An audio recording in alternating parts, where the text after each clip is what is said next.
about where you live now, and how did you end up here? I am currently in Bonnie Lake, and true to form, I'm here because of my current wife. So I ended up going through divorce. My first wife, my ex-wife, obviously I've been using that term, so there's at least one other marriage that I've had. So I go through this divorce, and we end up selling that house in Puyallup. And during that divorce time, before that house was sold, in Sumner is where I was living, and I happened to find these brand new built this new development downtown Sumner. Richmond Americans putting this brand new development together, and I just drive in. I want to see what the houses look like and just what they have to offer. And they were selling them at $475,000, $485,000, and I thought that's a pretty good deal, for that time. This is 2019, 2020. And I thought that's a really good deal. So I'm just gonna put an offer in on these. Hopefully my divorce is finished by the time the house is going to be finished, because it's a 9-month-ish process, plus COVID was happening at that point. So things were taking a lot longer. I put an offer in on that house, get the lot that I want, lot 22, and then we're waiting for it to get built. Well, during that time, I happened to download an app on my phone. I'm not going to tell you which app it was. It was Tinder. And I was swiping all which way, but I did end up meeting this wonderful woman on Tinder, of all places.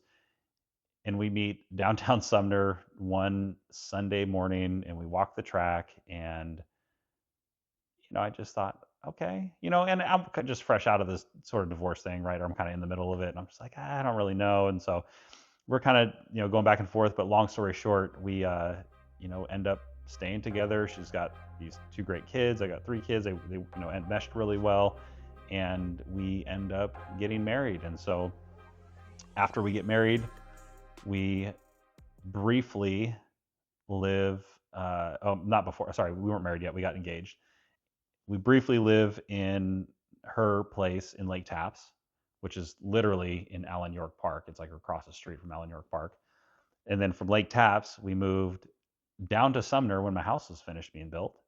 So that house got finished. We all moved in there for about 6 months. And then I found a house in Graham that I was like, man, we got to buy this house. So we'd go out there together. I show her this home. I'm like, let's buy this house. And she's like, great, let's do it. So we buy this house, live there for 2 years, realize this 40-minute drive to get these kids to school and sports, it ain't it. So we ended up getting that house ready for market, sold that house at a great price too, by the way, and moved back to Sumner into an 1,800 square foot home with 5 kids, and thought, it's tight. We could probably do it. But we ended up, we were just kind of peeking around looking, and we found this really great deal on this house in the Lake Tapps, Bonnie Lake area. And it was just not marketed great, right? It just wasn't some great marketing. It had been on the market twice. It was, sitting on the market for 90 something days. And I just thought, let's just go take a look at it, right? It wasn't really anything that I had any promise in, but I took my wonderful wife, Cindy, and we went and looked at the house. She loved it, right? To me, like, a house is a house is a house, right? Like, I could probably just live, I don't know if I'm touching my mic here, but I could probably just live wherever, right? And most likely be okay with it. But I want to be a provider. I want my wife and my kids and my family to like where they live. And she has a great vision for, the family. And so I like to pour into that vision, because I don't always have my own visions on what I want to do or where I want to go. And I've kind of always been like that. I'm comfortable with it for the most part now. And so but I can see her vision, and I can really pour into that. And so that's how we ended up here, the Lake Tapps, Bonnie Lake area. She loves it. I love it. It's, great schools, close to everything. There's every store that you could need or want is here. It's just a jaunt down the hill to get into Sumner if you wanted to. Sumner High School is a great school that we have good ties with. And yeah, it's a really, really good area. What does this home represent for this stage in your life?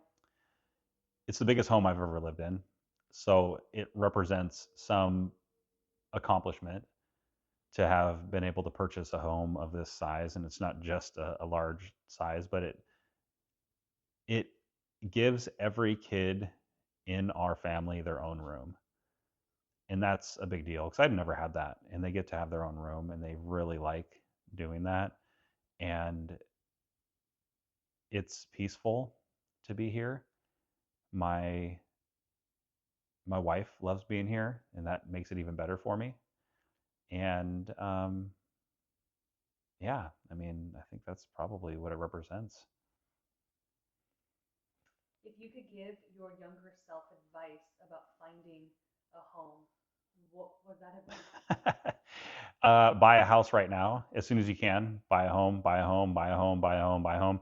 Yeah, if I could go back, I would have told him, I would have said, listen, my friend, who's also me, buy a house. Like it was 2000. I could have bought a house in 2009, 10, 11, any of those times. Because I was working at Safeway at that point for 5, 6 years. So I had plenty of track record, I had a good income, enough to purchase a home. And I would have told myself, buy this house, sit on it for a little bit, and as soon as you can buy another one, rent this one out and buy another one, rent this one. And I would have just done that.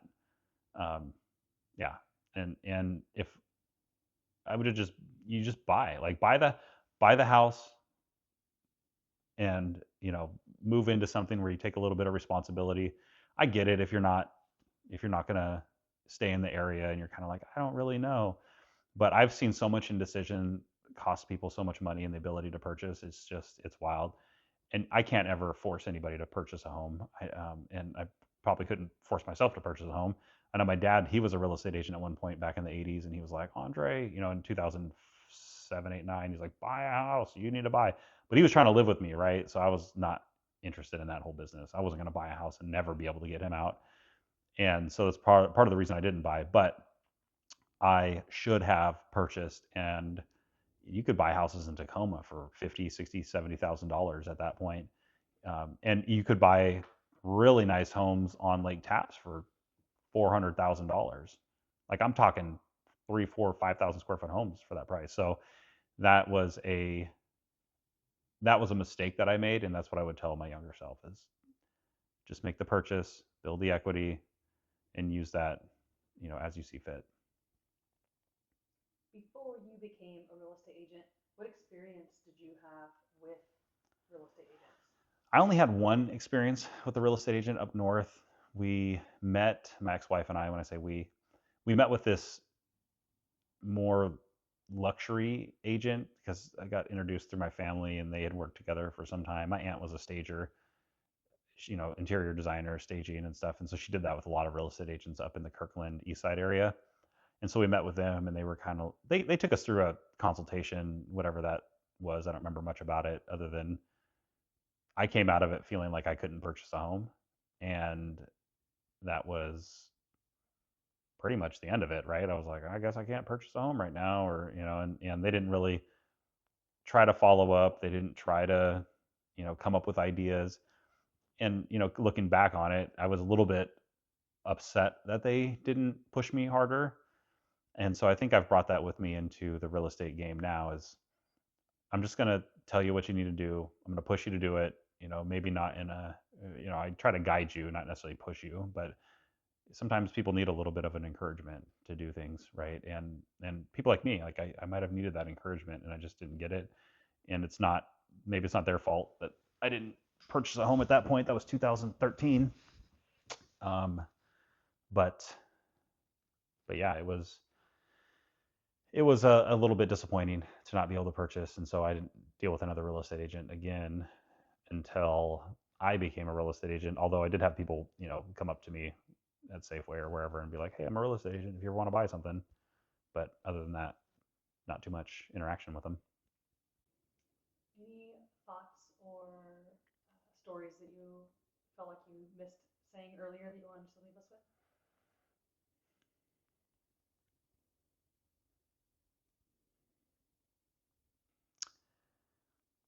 Thoughts or stories? There's probably some good ones in there. We grew up relatively poor. And I know that sometimes things are hard when it comes to, especially just speaking to real estate here, but sometimes things can be hard in real estate. You know, it can be hard to make the purchase. It can be hard to jump off and start your journey. But what I've learned through life is that the things that you want most are almost always going to be difficult, almost always. And it's just a lesson that I have to relearn all the time. To get to where I'm right now has not been easy, coming out of that type of family, coming up from that upbringing, making it out, having a family, going through a divorce, getting remarried, you know, figuring out how to raise kids together with a blended marriage. Like all that stuff is really, really difficult to do. And all the hard decisions have been really, really good decisions that I've been able to make and to be a part of. And it's not to say that I haven't made a ton of bad decisions, because for sure I have. But most of my bad decisions are when I'm unwilling or not wanting to do the hard thing and I'm trying to get and find the easy way out. That leads me to a bad decision. But the good decisions oftentimes are hidden behind the hard work that has to be done in order to find the answers. So if I was to leave with any wisdom on this interview, I would say pick up your Bible and turn it to Proverbs and to read through Proverbs, not just once or twice, but just to read through it several times. And the thing that I've learned through that is, you know, wisdom is everywhere. It's everywhere, and it can be found if you're looking for it, and it helps to guide our lives, and it helps to know what to do next when we're not really sure what to do or how to get there. And you know, I've grown and learned a lot from that book, right? And I couldn't even begin to tell you all the great decisions that I've been able to make because of the direction that book has given me and what it's taught me over time. So that would be my probably biggest piece. Second biggest piece, maybe it's like a 1A and a 1B, is that I got to thank Jesus for where I'm at today. I'd be remiss not to say anything about it. I don't know if this makes the cut or not, but I am so thankful for what God has done in my life, because I look back, I wouldn't be where I'm at right now through all of the hard things that I had to go through, like moving out of my house where my dad lived, like moving out of the other house, like going through the divorce process, like changing careers, like all these different things that I had done, you know, when I was going through my time to get to where I am right now. It was all done knowing that there was some sort of plan, not necessarily, you know, God grabbing me by the scruff and saying, we're going this direction. Although that has happened, it doesn't happen all the time. It's more of a peace knowing that he's guiding me, you know, as long as I'm taking time to listen. That's it. We all done? Well done. All right.